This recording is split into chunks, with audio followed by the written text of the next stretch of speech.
Gratidão a Deus por esta manhã, estamos juntos.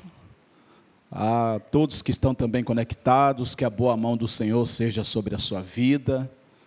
Estamos mais uma vez nesta manhã para esse tempo. Quero repartir novamente um texto que, algum tempo atrás, falei dentro desse texto. E esse texto despertou no meu coração novamente. Eu não sei porquê, mas Deus sabe de todas as coisas. E eu quero olhar para esse texto, sempre confiando que a palavra de Deus tem caminhos que a gente pode exaurir pelo nosso intelecto, pelo nosso conhecimento, mas pela revelação dada pelo poder do Espírito Santo. E sempre temos um olhar que podemos dessecar mais o texto, e é com essa finalidade, com esse propósito que nós queremos olhar para esse texto. Abra sua Bíblia em Ezequiel 47.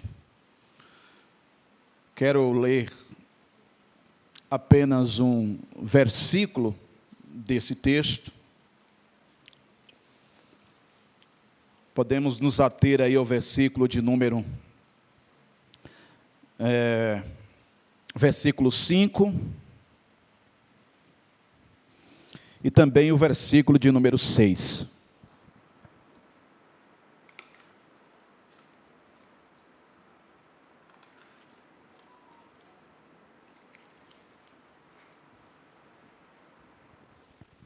Assentados mesmos, vamos fazer a leitura desses dois versículos.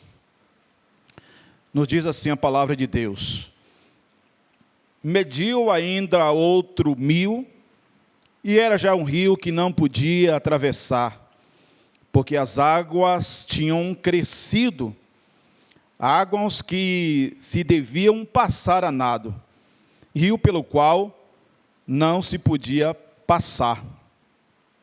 E ele me disse: viste isto, filho do homem? Você está vendo isso, filho do homem? Então ele me levou e me tornou a trazer a margem do rio. Que o Senhor possa, de uma maneira extraordinária, abençoar a sua palavra, e que possamos mais uma vez ser alcançados, né? E que essa palavra encontre o caminho do nosso coração. Irmãos, é notório quando olhamos nos evangelhos, esse momento de Jesus com as pessoas. E o início do ministério de Cristo, a gente tem um olhar nas entrelinhas e com a própria clareza dos textos, que no meio de uma multidão que se aproximava, que ia se aglomerando para aprender, para ouvi-lo. O texto diz que um período de oração é esboçado pela pessoa de Jesus, uma noite de oração, um tempo de oração. E após esse tempo que ele cultiva na oração, entre aqueles que o seguia, que aglomeravam para ouvi-lo, ele escolhe 12 homens. 12 homens a quem ele chamam de discípulos e que posteriormente são apóstolos, convidados direto pelo Senhor. E que esses homens, nós vamos perceber nas Escrituras, de que esses homens são homens que vão andar lado a lado com o Senhor. E nesse período, nesse espaço de 3 anos, ou um pouco mais, foi um período em que eles aprenderam o necessário para dar continuidade, não apenas na obra, não apenas na missão, mas dar continuidade em uma relação. Nenhum relacionamento que a partir da ascensão de Cristo eles estariam cultivando com o Espírito Santo. Mas durante esse período de 3 anos, foi um tempo necessário para afinidade e um relacionamento. E nesse relacionamento é um período em que Jesus também trata muito com seus discípulos.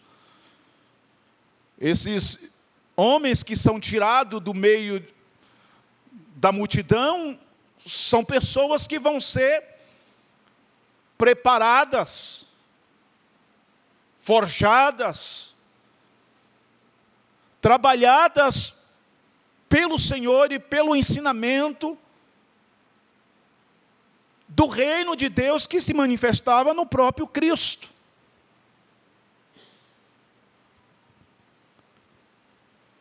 Vamos perceber que não há problema nenhum em Jesus em relação aos seus discípulos. Jesus está ali aberto a aproximar-se o seu coração dos seus discípulos e ajudá-los nos bloqueios, nas dificuldades encontradas de uma maneira natural na vida de qualquer um.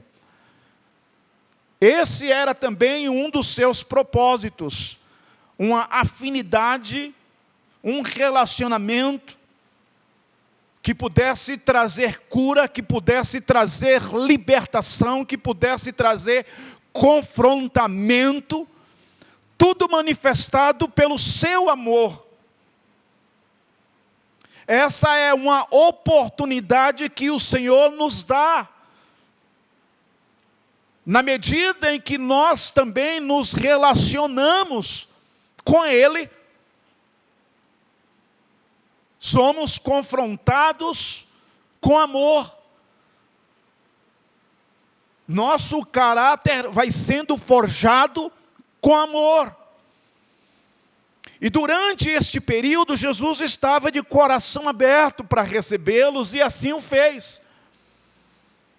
Porém, existe a individualidade dos discípulos e a maneiras que eles mesmos se abrem para essas mudanças, se abrem para esse relacionamento, algo saudável, que deveriam desfrutar com uma entrega sem reservas e confiança.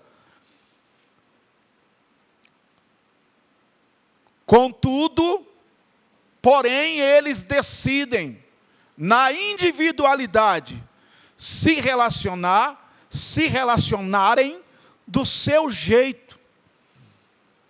Mas à medida que eles se abrem, Jesus está ali para abraçá-los, para ajudá-los, para esse processo de mudança e de transformação.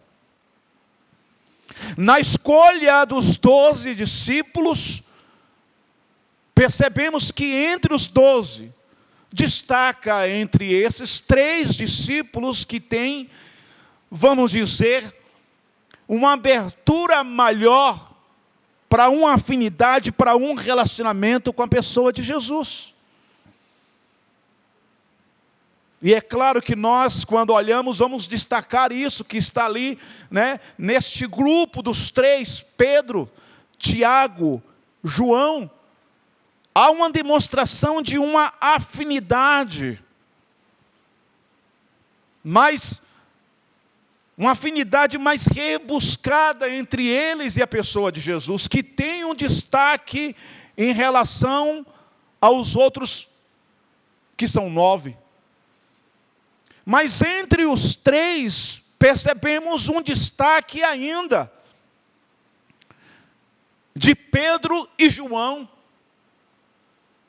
Você percebe como que isso vai entrando em um filtro de relação que parte não de Jesus, mas que parte deles. E entre também Pedro e João, percebemos também no olhar crítico das Escrituras que João ainda é aquele que tem um relacionamento mais íntimo, mais de perto com Jesus. Todos eles se relacionam mais dentro da sua individualidade, dentro daquilo que eles entendem que tinha que ser algo reservado, pessoal. Assim também são os nossos relacionamentos, irmãos. Temos grupos que nós nos relacionamos, que tem aquelas pessoas que nós nos relacionamos, mas são pessoas um pouco mais distantes. Tem aquele outro grupo de pessoas que são um pouco de pessoas que estão ali mais, sabe, por perto. Mas ainda entre esses tem aquele grupo que são os mais íntimos. E esses é um grupo mais seleto, porque desses a gente vai escolher alguns que serão amigos. E que a Bíblia aponta esse grupo seleto de amigos que são mais chegados que irmãos. Então, a maneira como nós nos relacionamos com as pessoas tem uma representação com relação aos discípulos, da forma que eles decidiram se relacionar com Jesus.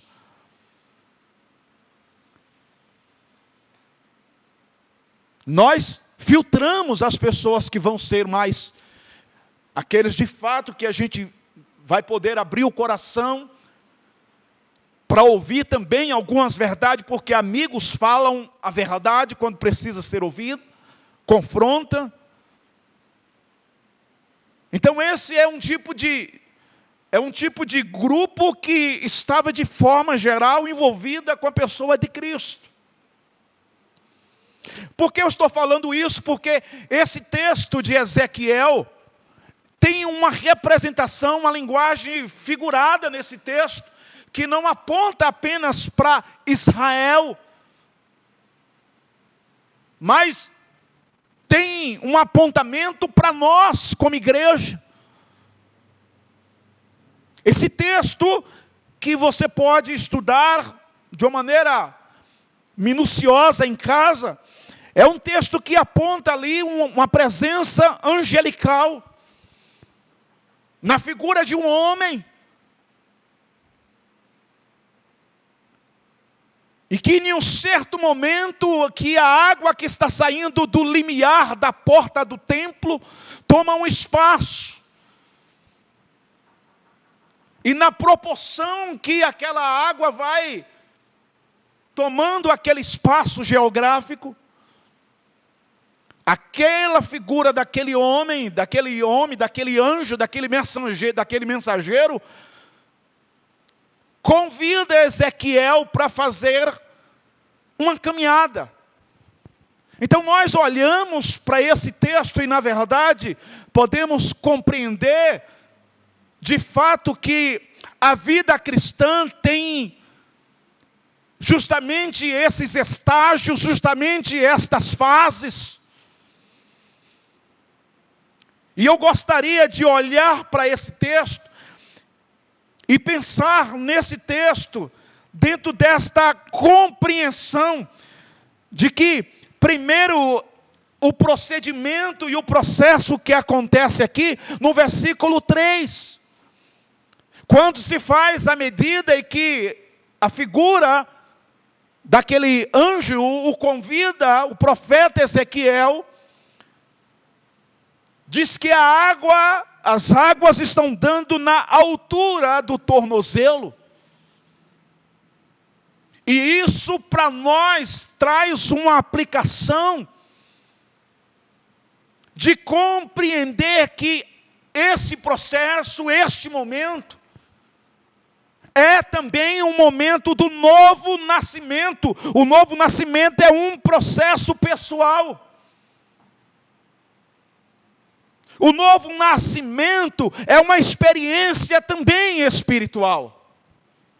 Então, águas aqui no tornozelo tem esta representação de entendermos aquele exato momento que entregamos. Muitos de nós, dos que estão aqui, já viveu este momento de entregar a sua vida a Cristo, de viver um novo nascimento na sua história, de viver este processo, e ele é pessoal. Este processo não pode ser intermediário. Ele é pessoal, é um momento em que nós vivemos uma experiência pessoal com Jesus. Talvez há aqui ou em casa alguns que recentemente tomaram uma decisão de fé com Cristo e que viveram este momento, este processo de um novo nascimento. Talvez aqui há outros que já têm alguns anos na sua caminhada de fé, mas que passaram por esse filtro do novo nascimento, por esse filtro de um novo momento espiritual na sua existência. Esse processo, ele acontece direto com o Pai, irmãos. Por isso que não tem intermediários. É uma experiência viva com o autor da vida. É uma experiência viva, não com uma religião, mas com o autor da vida. É uma experiência vertical com o Pai e com você. E que há uma manifestação do Espírito Santo nesse processo. Nessa medida de uma entrega, de um novo nascimento, é um ambiente da graça de Deus, irmãos. É um ambiente de graça de Deus que vai acontecendo nas nossas vidas. Desse favor de Deus, de um momento novo. Por quê? Porque de fato o pecado, ele compromete a capacidade de enxergar as coisas espirituais. O pecado compromete a capacidade de enxergar as coisas espirituais. E a maneira de compreender isso, de entender isso, é através do novo nascimento. O novo nascimento abre então a nossa compreensão, porque nós passamos a ver e a entender a real dimensão do valor do reino de Deus, que passa pelo novo nascimento. Quando você vai para o capítulo 3 de João, é uma conversa de Jesus com Nicodemos. No versículo 3, Jesus disse para Nicodemos que era necessário nascer de novo. Para quê? Para ver o reino de Deus. Que era necessário também nascer de novo. Como? Através da água e do Espírito, para entender, para entrar no reino de Deus. Então, para entrar no reino, para entender o reino, o novo nascimento é fundamental, porque as escamas caem dos nossos olhos, nosso coração é perdoado, e a gente passa a viver uma dimensão como nunca, de compreender as coisas com clareza. Nicodemos, é necessário você nascer de novo. Por que eu tenho que nascer de novo? Para você ver o reino e para você entender o reino. Então o novo nascimento nos ajuda neste processo, irmãos. Águas no tornozelo. Esse foi um processo que nós enfrentamos, que muitos passaram aqui. Que muitos já passaram e que agora, nos próximos dias, outros terão uma declaração pública da sua fé. Desse passo que deu com Jesus. de um novo nascimento, de um novo momento. Por querer entender e fazer parte do reino, são dois aspectos fundamentais para a vida cristã. Mas segundo, quando eu olho para esse momento também aqui, está aí no versículo de número 4, diz que as águas estão ali na altura do joelho, mas também da cintura. Faz-se mais uma medida, e ele, o profeta Ezequiel, é convidado.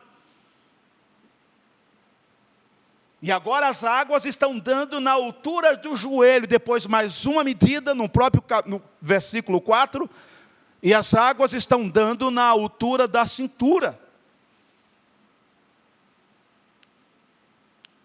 Quando eu olho para esse momento,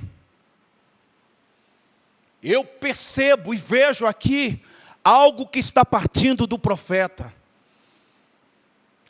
O profeta Ezequiel, está sinalizando engajamento e envolvimento. Ele está demonstrando essa interação, esse é um nível de comprometimento, irmãos. O profeta Ezequiel está respondendo ao chamado, ou ao chamamento daquela figura angelical. Não foi apenas águas que deu na altura do tornozelo, mas depois de algum momento ele é convidado. E ele demonstra aqui engajamento e envolvimento, comprometimento com aquilo que estava sendo lhe apresentado. Ele de fato demonstra estar interessado em participar daquele processo. É muito bom, irmãos, entenda isso, ao mesmo tempo que você celebra a sua vida, a sua nova vida, na conexão com Deus, é nesse mesmo tempo que você também interage no serviço do reino de Deus. Eu celebro a minha vida, a minha nova vida, a fase abençoada de um novo nascimento, de uma nova vida, mas ao mesmo tempo que eu celebro isso, eu também me envolvo com a causa do reino, com o serviço do reino. Há engajamento, há envolvimento para nós. Nós podemos nos envolver, irmãos. Por quê? Porque a inutilidade não pode achar espaço nas nossas ações, nas nossas vidas. Não há inútil na casa de Deus. A inutilidade não pode achar espaço nas nossas ações. Uma vez que experimentamos esta graça e bebemos desta fonte, o reino de Deus é um reino de movimento, onde as coisas estão acontecendo todo o tempo e o tempo todo. Nós não somos espectadores desse reino, mas somos aqueles servos que estão envolvidos com esta causa, que trabalhamos para o crescimento do reino do Pai. Então, ao mesmo tempo que eu celebro, é ao mesmo tempo que eu também estou ali disposto a servir o reino de Deus, que se move todo o tempo todo, irmãos. Porque todos nós temos a capacidade de produtividade. Todos nós temos uma capacidade de produtividade. Principalmente no reino de Deus, porque Ele distribui dons e talentos para a vida do seu povo. Então nós podemos produzir, podemos nos envolver, podemos servir com tudo que somos e com tudo que temos. Esse é um desafio para nós. Mas aqui eu vou caminhando para o final, terceiro e último. Quando você vai para o versículo 5, disse que as águas, elas eram águas profundas. E o profeta Ezequiel diz que agora já não dava nem para andar mais, ó, tateando. Agora só dava para nadar. Já teve aquela sensação de entrar ou na piscina ou no rio, sem saber a profundidade, vai. E tem que voltar, porque não dá mais. Era algo mais ou menos, e ele para e fala, aqui não dá mais. Só se for, disse o profeta Ezequiel, a nado.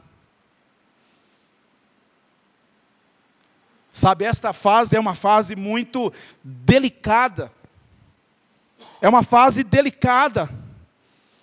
Porque essa fase tem uma conotação de confiança.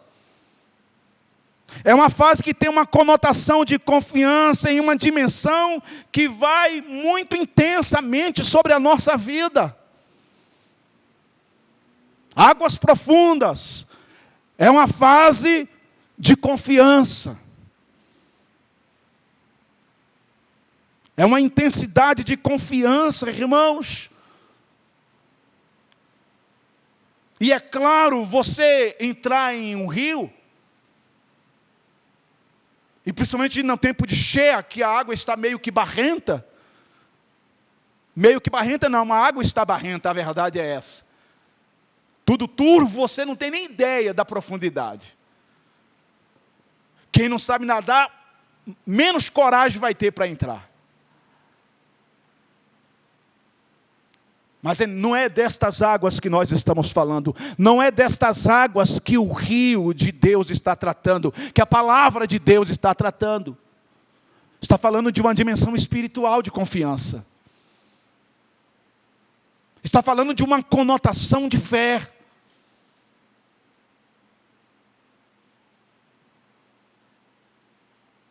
Uma conotação de fé. Ou seja, águas profundas têm um olhar entre a razão e a fé, irmãos.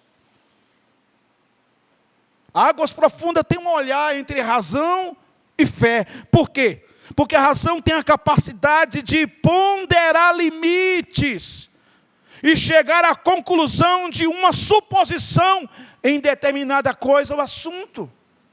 A razão pondera situações e chega a uma conclusão que é só até aqui. Mas a fé nem sempre é um ponto final. A fé sempre tem um olhar além.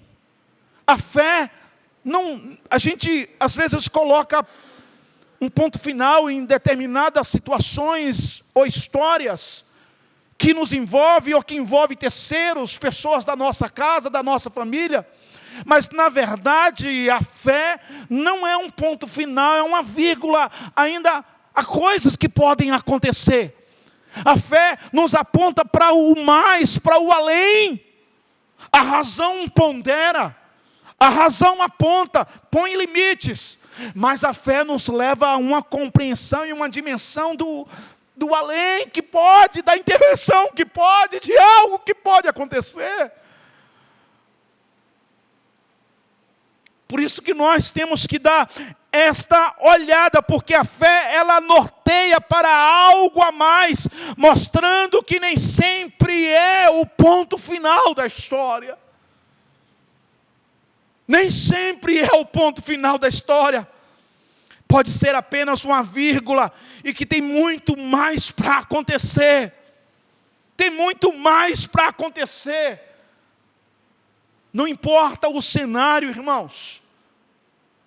Não importa o cenário que você esteja envolvido nesses últimos dias. Envolvido nesses últimos tempos. Você que está em casa. O cenário que você esteja envolvido nesses últimos tempos. O que importa compreender nesse processo é que pode transbordar vida ainda nesse lugar. Que pode transbordar vida ainda nesse cenário. Precisamos ter esse olhar, porque a fé aponta que Deus é poderoso e que vai agir em qualquer cenário.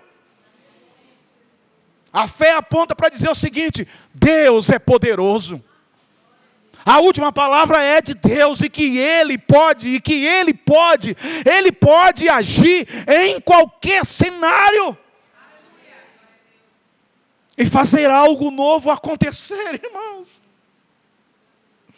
Então essa é a grande diferença da razão e a fé. E o convite de Deus em relação a este profeta é para ter esta confiança. As águas são profundas, então vem a si mesmo, confia. Está tudo turvo na minha vida, não estou compreendendo. E confia. Continue nadando nesse rio. Você não precisa enxergar o fundo. Só enxergue quem te convida. Põe o teu olhar nele. E olha, irmãos, é muito interessante essa história aqui, porque parece que vai acabar isso aí. Mas nós entendemos que o caos não tem um fim em si mesmo. Não tem um fim em si mesmo. Entenda isso, o caos não tem um fim em si mesmo. Nós podemos entender que a palavra fé no grego é pistes. Pistes. Palavra fé no grego. Que isso nos traz um resumo de crença, convicção moral sobre a verdade religiosa. Mas a compreensão de fé em grego e latim tem uma conotação com confiança e fidelidade. Essa é a compreensão desta palavra. Através do novo nascimento há uma constância de profissão de fé, de declaração de fé, irmãos. Desde o dia em que você nasceu de novo, há uma construção de fé na sua vida. E é justamente esses passos de água no tornozelo, no joelho, na cintura, e chega um nível que não dá mais para olhar por vista as coisas. É de fato caminhar pela fé. É de fato caminhar na confiança, em qualquer cenário, em qualquer caos. De que Ele, que nos chama, Ele é o mesmo que nos sustenta. Aparentemente, essas águas que está o profeta, parece que ele vai morrer afogado. Isso acontece nos rios da vida, irmãos. Mas nessa conotação espiritual, o rio não é para matar ninguém. É uma pedagogia. É algo pedagógico de Deus. É ensinamento. Caminhar em águas profundas é um ensinamento, é uma pedagogia da parte de Deus. E que a gente precisa trilhar com confiança. Confiança. Eu não preciso ver o resultado para crer. Eu vou crer porque quem está me chamando disse que é para mim ir. É uma confiança no nosso coração. Sabe, o grande cuidado que nós precisamos ter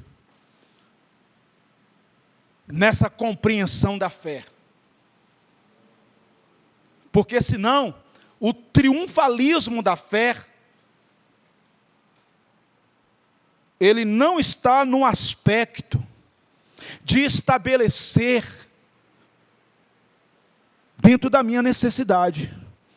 Ou seja, traduzindo, eu não posso ter um olhar triunfante na fé, que vai caminhar e que vai estabelecer o que eu quero.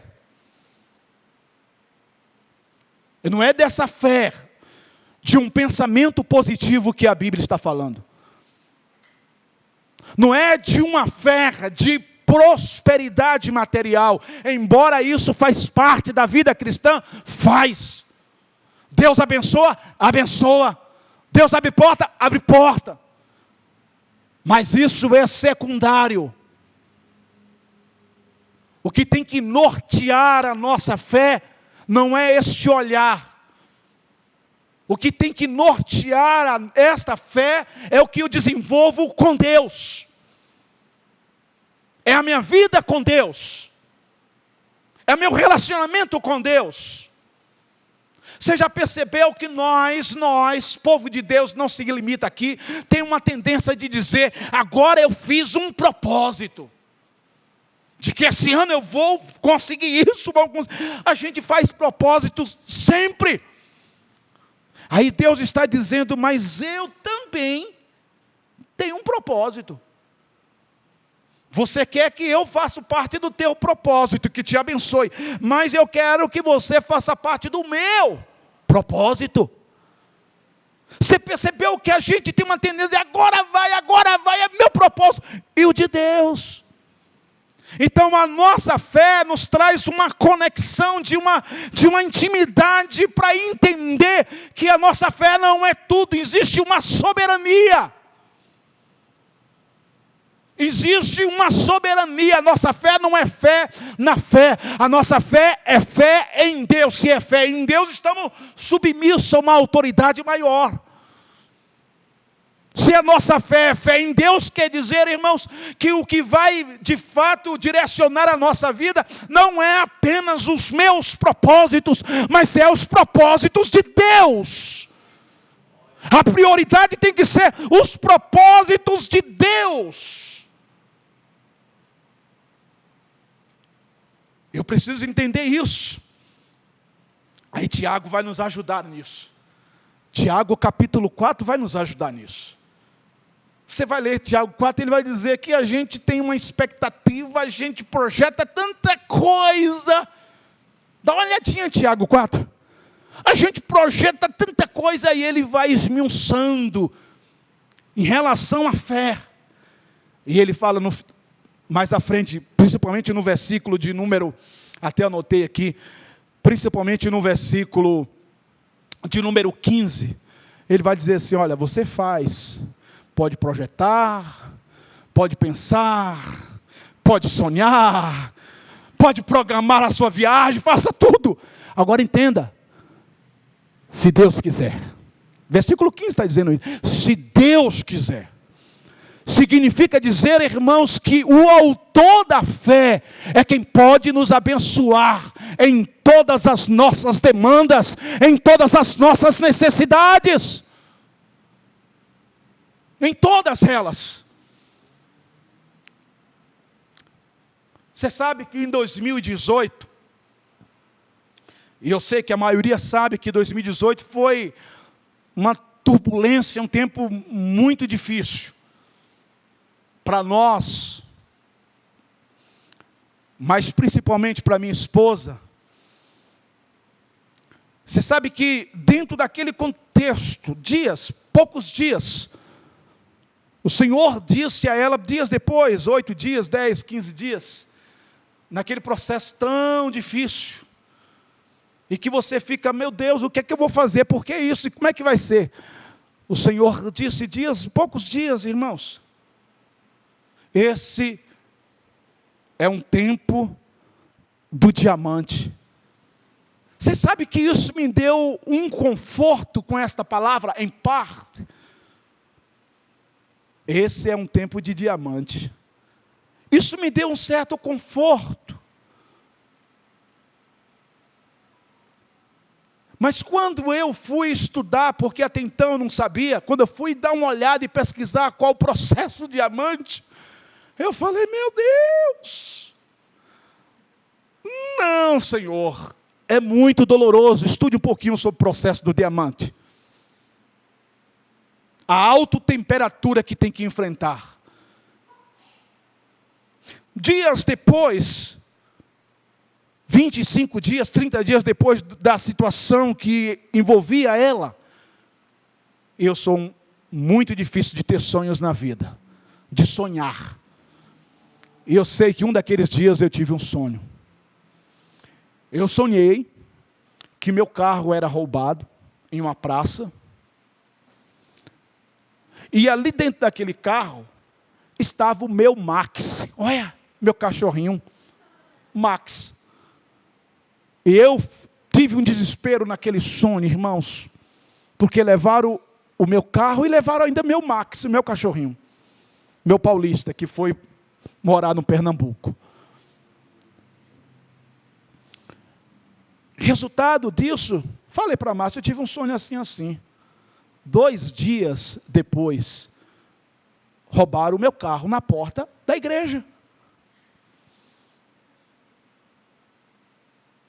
1 mês e meio depois, 2 meses e meio depois, meu cachorro morreu.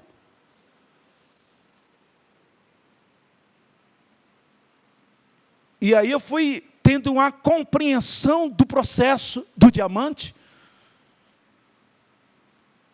e vendo essas águas turvas, profundas, sem saber o que lidar e como fazer com todo esse contexto de tantas outras coisas que estavam simultaneamente acontecendo ali.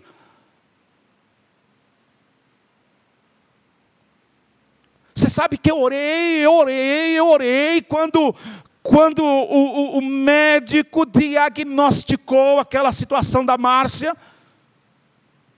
que era uma anomalia, anomalia. Na verdade, essa anomalia, uma deformação entre o crânio e a cabeça. O que área é isso? Essa deformação. E que complica, já comentei em algum momento aqui, a coordenação motora, levando a ficar de cadeira de roda, e vai, um processo muito doloroso. E eu orei quando esse veio o diagnóstico, a minha oração é para que Deus curasse, irmãos. Em uma linguagem figurada, eu arranquei os meus cabelos, esperneei para Deus, para ela não passar pela cirurgia. Até porque não tinha garantia na cirurgia. Eu orei. E no final das coisas eu tive que submeter-me, me render,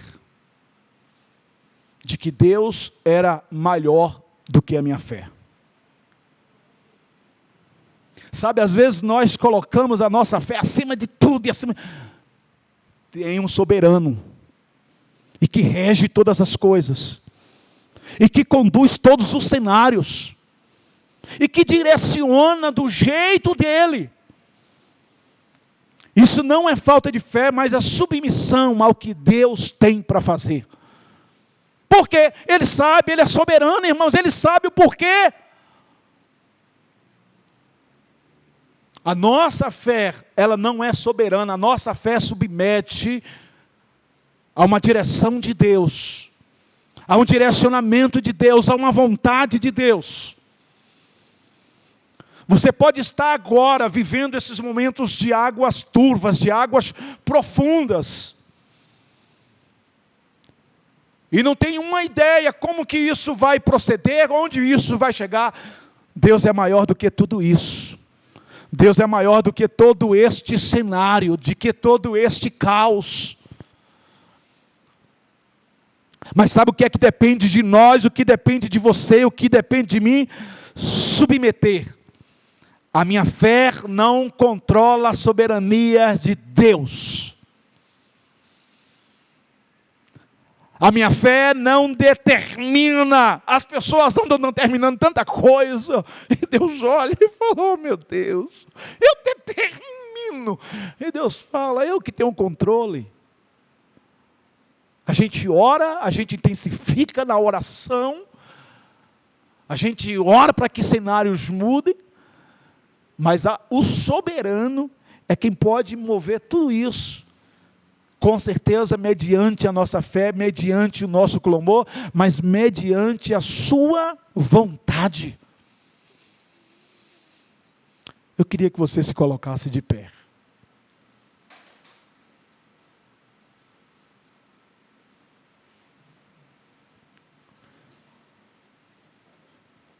O texto para aqui? Não. O texto tem muito a acrescentar para o nosso coração.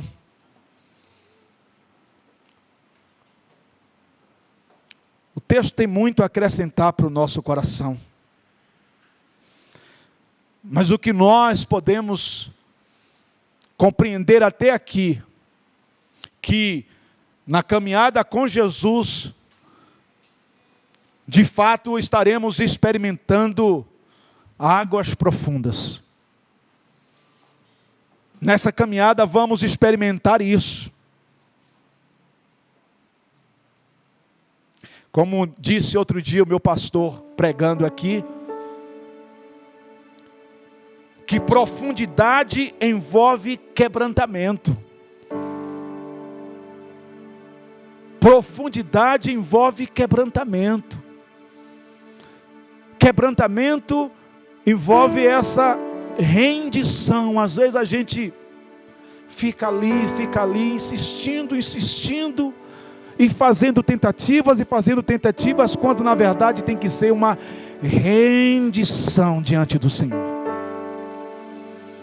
Rendição, não aguento mais, não sei o que fazer, eu me rendo. Não tenho mais força, eu me rendo, Senhor. Cansei de fazer do meu jeito, da maneira que eu estou vendo que tem que ser feito, eu me rendo.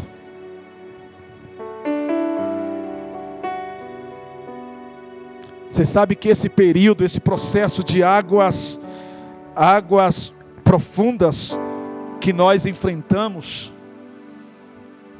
tem uma tendência de desgastes, porque a gente vai. Tem uma tendência de frustração. Tem uma tendência de ficarmos paralisados na nossa vida espiritual, porque é mais ou menos assim: cadê Deus?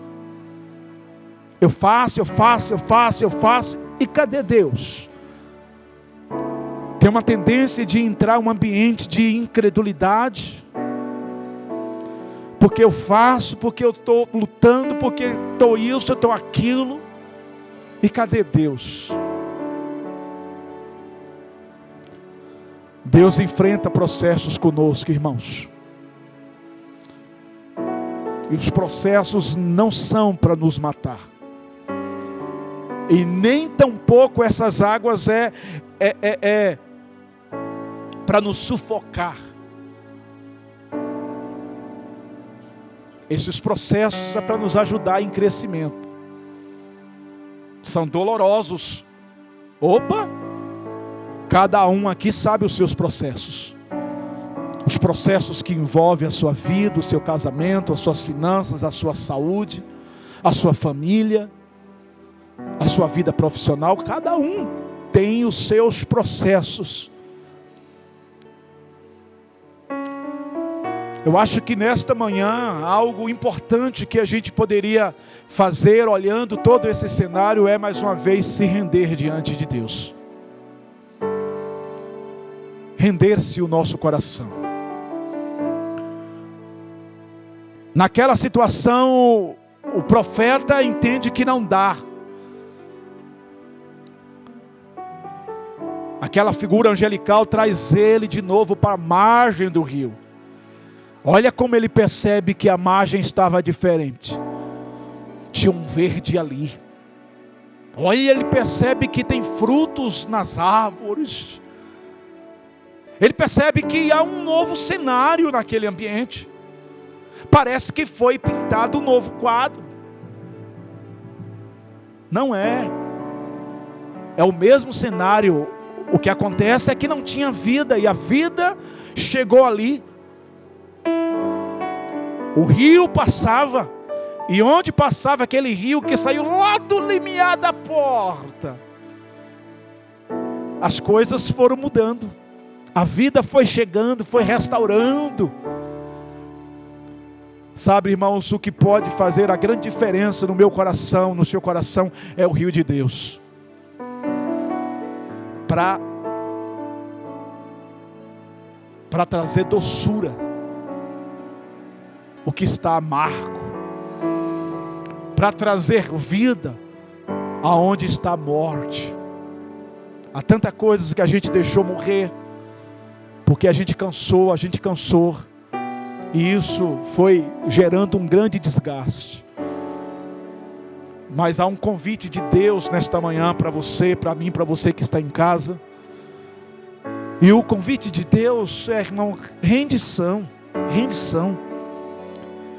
Você não tem muito o que fazer, não adianta escabelar, não adianta espernear como criança. O que a gente tem que fazer é algo muito poderoso, é rendição diante de Deus. É rendição, render o nosso coração. Quando você vê aqui, ó, Lamentações 3, quando olhamos isso, Jeremias enxerga esperança em meio ao caos. Lamentações 3. Quando você olha mais à frente, o versículo 24, ele tem um olhar e fala: olha, a minha porção é o Senhor. Sabe disso? Ele resolve mudar o negócio e dizer: olha, a minha porção é o Senhor. Ele olha esse cenário e ele diz um pouquinho mais: olha, sabe o que é bom? Bom é aguardar a salvação em silêncio do Senhor. Bom é aguardar a manifestação de Deus, uma intervenção de Deus. É o caos, tira o olhar do caos, foca quem está acima disso, e que pode fazer, e que se manifesta sempre. Sabe o resultado, irmãos?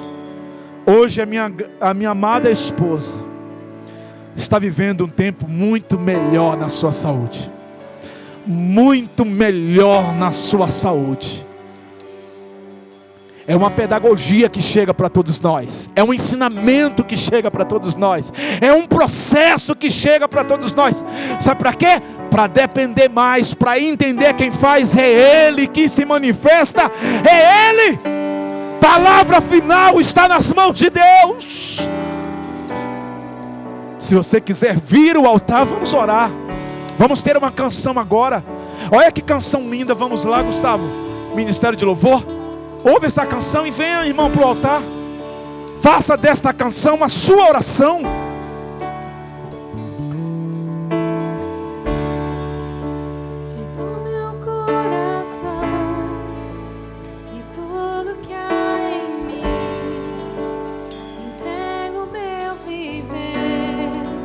Venha para o altar, irmãos. Apresente-se nesse altar.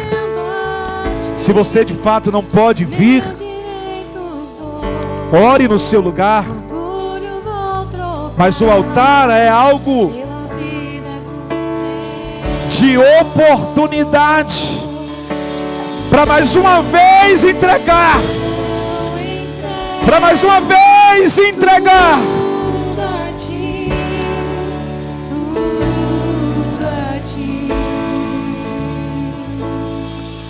Isso pode mudar a partir de um coração entregue, quebrantado.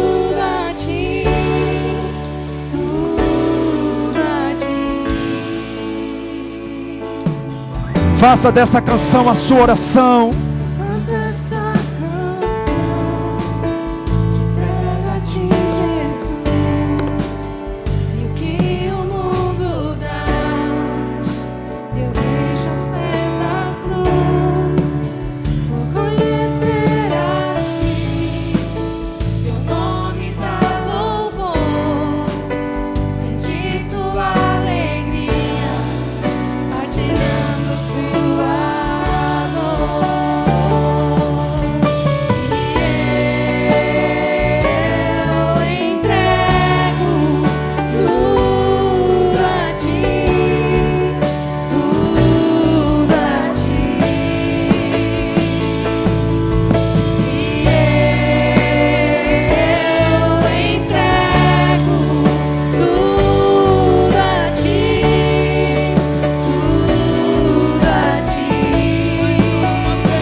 Como é bom estar aqui nesta manhã, Senhor. Por isso nós nesta manhã declaramos o que norteiam a nossa fé não são circunstâncias. O que norteiam a nossa fé é o Senhor, a nossa confiança está no Senhor, a nossa porção é o Senhor. Vamos seguir, Senhor, na confiança. Vamos seguir na confiança e aguardando a salvação, aguardando uma intervenção do Senhor. Colocamos diante do Senhor a vida da tua igreja nesta manhã. Colocamos a vida do teu povo que está conectado agora, Senhor. Que a boa mão do Senhor os ajude em todos os cenários. Deus, nós oramos, nós clamamos, mas ao mesmo tempo nós nos rendemos para dizer que o Senhor é poderoso, poderoso para fazer, e para fazer muito mais do que pensamos ou imaginamos, porque é o teu poder que opera em nós.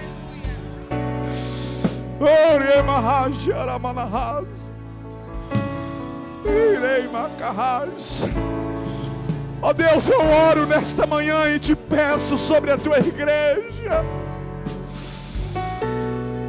Oh, que as torrentes dessa água saradora, curadora, restauradora passe sobre a tua igreja. Passe sobre a tua igreja.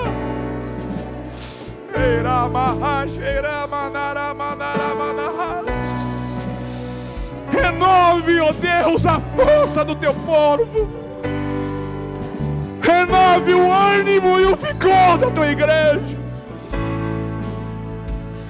Ó Deus, assim como aquele rio, ó Deus, assim também é o rio que desce do trono de Deus.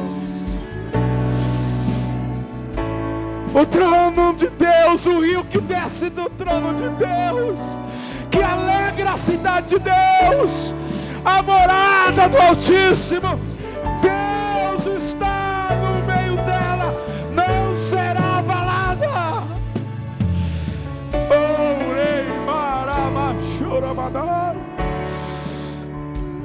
Oh, passa desse rio sobre a tua igreja. Oh, passa desse rio sobre este lugar. Que haja vida, Senhor, sobre este casamento. Que haja vida sobre esta casa. Que esse rio restaure, que este rio purifique. Oh, Pai. Águas curadoras, águas que saram.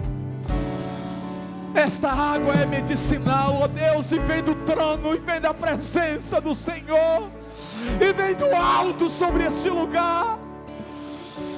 Renova este lugar, ó Deus, renova a vida do teu povo. Oh Pai, aquilo que está paralisado, aquilo que está paralisado por conta das circunstâncias, ei, que show e venera manás. Aviva, Senhor, o teu povo. Queremos te bendizer e enaltecer nesta manhã.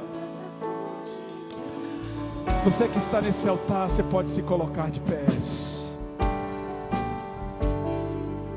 Que a boa mão de Deus continue abençoando a sua igreja, renovando a sua vida. Pastor, meu pastor, Deus abençoe a sua vida, em nome de Jesus. Pastor Fábio, obrigado pela palavra, querido, pela oportunidade de nós podermos assim, hoje pela manhã, nos rendermos uma vez mais na presença do Senhor, né, meus amados? Sai daqui abençoado, ajudado. Louvado seja o nome de Jesus. Deixa eu aproveitar aqui para nós fazermos uma oração. Pastor Wellington, vem um instantezinho aqui, por favor, porque que eu acho que é importante a gente compartilhar assim, desde a nossa celebração da manhã, né? Recentemente o pastor Wellington procurou-me, uma vez mais se disponibilizou para pastorear de uma forma mais dedicada os nossos adolescentes, os nossos jovens, pelo que, como pastor, eu agradeço, e as famílias com certeza, nos grupos aí onde ele tem retomado a participação, todo mundo celebrando a possibilidade, e nós agradecemos muito a Deus, né? Como ele me disse, foi um ano sabático, não programado, mas foi muito bom. Bom tê-lo assim, especialmente dedicado a isso. Ele é pastor comigo aqui na igreja, em favor de todo mundo, viu, pessoal? Mas que bom poder tê-lo mais de perto assim, nos ajudando aí no cuidado com a nossa turminha, não é verdade? Muito bem, estenda a sua mão, por favor. Deus nosso Pai, nós queremos agradecê-lo pela vida do pastor Wellington, da missionária Marcela, sua esposa, e porque na sua história o Senhor tem se manifestado de uma maneira assim muito preciosa. E hoje de manhã estamos como igreja celebrando esta bênção de poder uma vez mais contar com Ele, dedicado especialmente nesse cuidado, Senhor, com os nossos adolescentes, em favor dos nossos jovens, e que esse novo tempo que se inicia na sua história, no seu ministério, mas também em favor aqui da nossa igreja, desde a nossa igreja, em favor de muitos outros que serão alcançados também através dele. Mas nós te agradecemos e pedimos que seja a boa mão do Senhor a conduzi-lo e também dessa forma, ó Deus, se manifestar em favor das nossas famílias, em favor dos nossos adolescentes, dos nossos jovens e daqueles que também, ó Deus, queremos seguir alcançando aqui na nossa cidade e desde onde nós estamos como igreja. Então assim, de uma forma muito singela, mas também especial, porque separamos este tempo para isso, nós já te agradecemos. Deus te abençoe, pastor Wellington, para este novo tempo da sua vida, que o Senhor te use poderosamente para a glória do nome do nosso Deus. Oramos agradecidos em nome de Jesus. Amém, amém e amém. Muito bem, benção. Fique aqui comigo, estenda a sua mão comigo em favor do povo, abra as suas mãos, que a graça do nosso Senhor e Salvador Jesus Cristo, e que o amor de Deus o nosso Pai, e que as benditas consolações do Espírito Santo sejam sobre a sua vida hoje e para todos sempre. Amém, amém e amém. Que Deus abençoe e nos vemos quinta-feira no culto de ação de graças, pessoal.